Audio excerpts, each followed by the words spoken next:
How you doing, everybody? Welcome back to Sonic Adventure DX. In this special bonus episode, I'm going to show off some of the little odds and ends and different things that are in this game. Starting with Mission Mode, which, as far as I know, is not in the Xbox Live or PSN releases of the game, probably because it really wasn't that relevant for those releases, and it really didn't do too well as far as popularity goes, because, well, I'll show you basically what it's like. When you go back to the adventure field, when you're in mission mode, you'll find these little cards. They kind of look like the key card that you use to get into Speed Highway all over the place, and when you get close to them, they'll give you a mission to do. So right now our mission is to get the guy that stands in front of the burger shop, the statue. He's not actually a man, so I guess they could have done a better job translating there, but our mission is to take him from the burger shop over here and bring him back to that little circle, that little targeting reticle that they had on the ground over there. So we gotta bring him back there, and then once we do that, the mission will be all finished. Oh, jeez, I'm terribly sorry. I didn't mean to almost run over your car with this giant statue of a dude. But yeah, that's mission 1. So mission 1 is clear. Now, not all the missions are that easy. Obviously, since that was mission 1, that's going to be the easiest one. There are different, situations that you can get into with each of the 60 missions, and which character you can get the missions with is dependent on the color of the little triangle in the top left corner of the missions on this menu here. So Sonic can access all the ones that are blue, Knuckles can access the ones that are red, Tails can access the ones that are yellow, etc., etc. So you'll have to play as all 6 characters in order to finish all the missions, and the reward for doing it honestly isn't really that big of a deal. You get a few Game Gear games for doing that, but I really don't find them that substantial of a reward, so I'm not going to be doing all of the missions. If you really want to do them yourself, then if you have this copy of Sonic Adventure DX, you can do them. If you have the Xbox Live or PSN version, again, like I said, don't quote me on it, but I don't think you actually have mission mode in that one. But I'm not 100% sure, so I don't know. In any case, I decided now would be a good time to collect the rest of the adventure field emblems that I missed during the playthrough. Either because I forgot where they were, or I didn't have the correct character for getting the emblem at the time of actually, getting the emblem. So now we're doing them. You really only need Tails and Knuckles for the ones that I missed, and you specifically need Tails for all the ones in Station Square because he needs to fly to that one in the alley, and as you can remember, his tail attack can actually cut grass. So in order to get this other one, you need to to get the other one you need to fly, and then for this one you need to cut the grass around here, and when you cut a certain patch of it right near the palm tree at the bottom there, you'll get an emblem. It was buried in the ground, I guess. So those are all the Station Square ones that I missed, and there's one more left, the one that I was looking for through a lot of the playthrough over here on Angel Island in the Mystic Ruins. Now to get this one, you really can't see it from the mainland, like whether you're on Angel Island or on the track to Red Mountain. You can't actually see the emblem because of the draw distance, or lack thereof, I suppose. So you kind of have to take a little bit of a leap of faith here, so it's better to take the leap of faith with, like, Knuckles, because Knuckles can glide and then climb back his way back up, so if you did it with Tails or Gamma or something like that, you probably wouldn't make it back, and you'd probably die a couple of times trying to find it, but there's the emblem right there. Basically just try to fly out to it. Try not to do too much maneuvering because I missed it there by a hair and then I almost died in getting it, but after a couple of times of floating over it, I'm sure you'll end up grabbing it. And the game will automatically float you to the Angel Island over there by itself. So for getting all 130 emblems, I got that Sonic the Hedgehog Triple Trouble Game Gear game for after getting a certain number of emblems, but you also unlock the ability to play as Metal Sonic in trial mode. That's the ultimate reward for getting all 130 emblems, is that you get basically a skin of Sonic for the trial mode. So, like I said, in order to get Metal Sonic, you want to take all of the emblem results here, and you have to fill out the lists for all of the emblem results. And once you do that, you'll have a good chunk of Game Gear games that you have unlocked that you can go through if you really feel like going through those, and I'll explain those in a minute. But you also can go to any action stage or any sub-game that Sonic can go to, and you can select Metal Sonic from the menu over here to go to those stages. So let's take a look at Metal Sonic and see just what's different about him and how he plays by comparison to Sonic. First and foremost, he doesn't have emblems for his stages. Like if you can complete the missions, but he doesn't have emblems for his stages, so you don't have to worry about getting those. He does have score opportunities though, so if you can get the best time or best score if you want. If you really want to get Metal Sonic's score time to a higher score than Sonic's in the thing. Like, I don't know, whatever you feel like doing with Metal Sonic, you can do with him. Because he plays just like Sonic, pretty much. You know, he still does the homing attack, he still does the spin dash, he still runs around pretty quickly, although if you get him to a certain running speed and you're not in like an automated cutscene, like a loop or something to that effect, he'll actually do this neat little floating animation that he'll just float along the ground like that. Sometimes if he's going too fast, the game kind of doesn't recognize that he can do that, and it'll start him just running normally. So it's kind of weird to explain, but I'll kind of get to that once we actually get to that part of the level, because there's a part in Emerald Coast where you actually run so quickly, like that right there, where he'll actually stop floating and he'll start running like a normal, like he's Sonic, basically. Like you could kind of see it there. You'll see it throughout the level. He'll kind of stop floating and he'll start running like regular Sonic in some spots, just because the game can't handle him going at that speed and having him hover along the ground.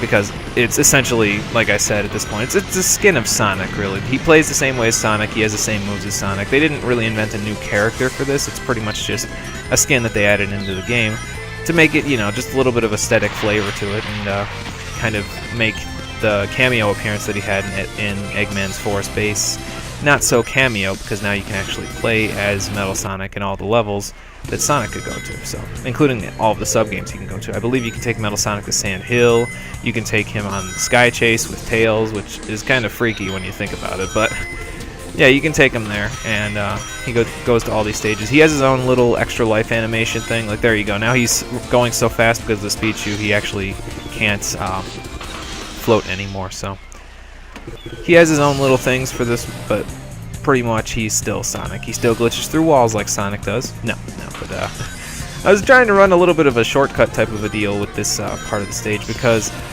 I didn't really show off how to do Emerald Coast in the speedruns when I did those. Emerald Coast is tough in the speedrun. You pretty much have to do some speedrunning techniques, like on this hill coming up here. You have to jump up to that little platform instead of going down there, and you can actually save a good second or two when you're doing that. So he has this neat little idle animation, like he's a track runner or something. He's getting ready to go or something like that. And I tried sitting around for a little while and seeing if he does anything different when he's idle for a long time. Because like when Sonic's idle for a long time on the screen, he'll actually, you know, he'll say, "Better get going," and he'll like look around like, "What the hell are you doing, player? Why haven't we moved in like 10 seconds or 15 seconds?" But Metal Sonic doesn't have that. He's a robot, so you know, he'll just wait for the order to go, and then he'll go. So, but that's basically how Metal Sonic plays. There's no real point to playing any stages as him, because you can't get like emblems or anything like that from playing as him. But I suppose if you really want to get a good, decent total score with him, then, and if you need to grind up rings, that's another thing. You can grind up rings and still get the levels or the missions on the screen for that. So it's really up to you what you want to do with him. I guess it's a decent reward, but I really don't use it too much. So now for the minigame collection, and basically throughout the game, you may have seen that I've unlocked certain games in the minigame collection from collecting a certain number of emblems, whether on screen from the actual playthrough or on screen when I just showed you the Adventure Field emblems. Now the ones that I've unlocked are the ones that you get just from getting the emblems from the trial mode or from the main story or something to that effect. And I'm actually going to show off one of them, Sonic the Hedgehog, the 8-bit version from the Game Gear. So I'll show that one off while I'm talking here. But honestly, like, I never had a Game Gear as a kid, and as you can tell by the staticky Sega sound effect that they had there, it's kind of like an inferior version of the, I guess it's kind of like the Game Boy. This one's in full color because it's actually on the GameCube disc, but as far as I recall, they were not in full color when they were on the actual Game Gear. They were like a Game Boy, it was one color, and you know, you had that stuff. So basically, you can unlock these by getting different emblems throughout the game. I think it's like every 20 emblems you'll unlock a different Game Gear game. You always unlock them in the same order, no matter what conditions you fulfill first. And I say that because you can actually unlock the other 4 games. There's 12 total Game Gear games here that you can unlock. And you can unlock those extra 4 by doing the mission mode. And once you do certain missions, let's see, I don't remember exactly what the conditions are for all of them, but I believe it's every 20 missions you can unlock a different one, and once you've done all the missions and all of the emblems, you've gotten all the emblems for each both the mission mode and the trial mode. Well, all the emblems in trial mode and all the missions done in mission mode. You unlock the fourth one and the final one. So, yeah, there you go. That was me playing Sonic the Hedgehog terribly on the Game Gear. I'm not exactly used to the gravity of those games or the physics of those games since I was just playing, regular Sonic Adventure in 3D and then moved to 2D, and it's just a weird little combination, so. But yeah, that's basically all there is for that. Let's see, what are the games that you unlock? I believe you get Sonic Drift 2. Choose the feature you want to edit. You can get Tails Sky Patrol, Sonic Blast, and Tails Adventure for the Game Gear if you do all the missions and all that stuff. So I guess if you want to play those, you can do that, but I really didn't care for that sort of stuff. So now for the sound test, and the thing with the sound test is that you can actually unlock all of the different songs in the game. I don't know if they're unlocked immediately when you first boot up the game or not, but as far as this is the first time I really checked out this soundtrack, the sound test, on my game file. So I'm not sure if they're unlocked at the same time, like when you first start the game up or what. But if you want to go back and play any of the tracks from any of the stages or anything like that, you can, and you can go into the sound test and play Open Your Heart from the Perfect Chaos boss fight. You can play all the different character themes. You can get all of those. So if you're wondering where people got the OSTs from on YouTube, that would be where they got them from the sound test there. So that's about it for Sonic Adventure DX. It's kind of a little short episode, but I hope you guys have enjoyed it, and I hope you guys have enjoyed the playthrough as much as I have. So that's about it for me, but I think I got something else to let you guys know of here in a second. Hey guys, thanks for sticking around after the little video there for this little thing. When I started this playthrough, it was kind of like an experiment for me, and it was a pretty big gamble on my part. I mean, I'd never done post-commentary before, so that was kind of a little bit of a thrill for me to try to figure out how to do that. I was trying to do it a little bit differently than everybody else did it on YouTube, so I was kind of in the red there. So it was all a big experiment for me, and in that situation, it was all a big gamble for me to see if it worked out. I mean, there are moments where I can say that I didn't think it would work out too well, and I can definitely tell you from experience with post-commentary that I think I'd like live commentary a little better, just because the context of the situation is a little bit less forced when I'm actually narrating on it live than if I'm narrating on it post, because if I'm narrating on it post, I already know what happened. But I mean, if the situation comes, I'll definitely do post-commentary again. It wasn't too terrible of an experience, and I definitely enjoyed myself for that one. And I think that the playthrough benefited as a whole from it, because if I had done live commentary, I don't think it would have turned out nearly as well as I thought it was going to, or as it ended up turning out. So, and, I mean, as much as I really thought that my Sword of Mana playthrough, at least when I started this out, was the pinnacle of my playthroughs on my channel at this point, probably because it was it was a long playthrough. I managed to get through it and still not be sick of the game or anything to that effect. And I really thought I did a good job narrating on it, and you kind of saw me grow as a commentator in that one. But so I kind of tried to put this playthrough up, and I tried to make this playthrough kind of flow about as much as that one, about as well as that one did.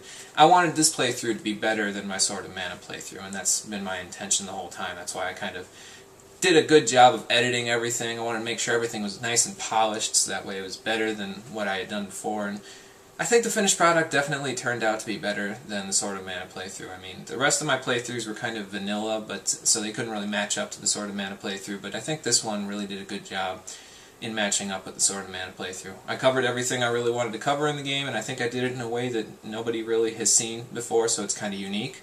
So I really thought that I did a good job with this playthrough, so hopefully you guys have enjoyed it as much as I have. So that's all from me, so I guess we'll see you guys in the next playthrough, which I'll be figuring out over the course of the next few days and starting to record that bad boy.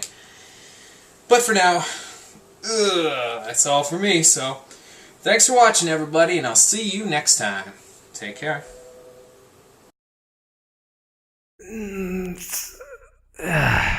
Well, that went well. Time to start researching my next playthrough, I guess. Well, let me check my email first, see if there are any comments to respond to before I get too deep into that.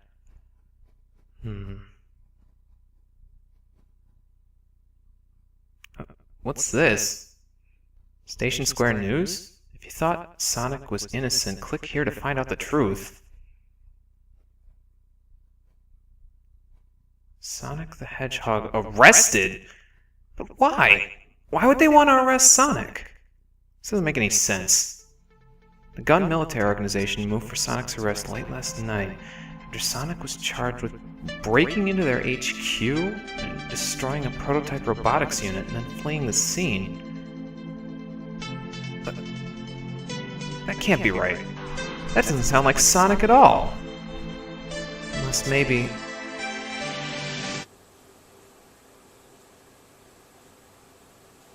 Oh, shit.